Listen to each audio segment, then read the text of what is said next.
Hello everyone, আমি ইশিকা। আগের সিরিজে এতটা ভালোবাসা দেওয়ার জন্য ধন্যবাদ সবাইকে। আজ থেকে আমি শুরু করছি আরও একটা নতুন সিরিজ। এটা হলো 20 ডেজ মিনি ব্লগ চ্যালেঞ্জ। আগের সিরিজগুলোর মতো আশা করি এই সিরিজেও তোমরা আমার পাশেই থাকবে। তো সকালবেলা ঘুম থেকে উঠে ফ্রেশ হয়ে খেয়ে নিয়েছিলাম চা আর বিস্কুট। তারপর ব্রেকফাস্টের জন্য মা বানিয়েছিল লুচি আর আলুর তরকারি। ব্রেকফাস্ট সেরে রেডি হয়ে বেরিয়ে পড়লাম পড়াতে যাওয়ার জন্য। আর এই কদিন যা বৃষ্টি হচ্ছে, দেখো রাস্তায় একদম জল জমে গেছে। তো তারপর পড়ানো হয়ে গেলে চলে আসলাম বাড়ি। আর বাড়ি এসে দেখি মা বানাচ্ছে একটা দারুণ জিনিস। এটা কি বলো তো?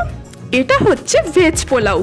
তো দুপুরবেলায় পোলাও, আলুর দম, বেগুনি দিয়ে একটা দারুণ লাঞ্চ সারলাম।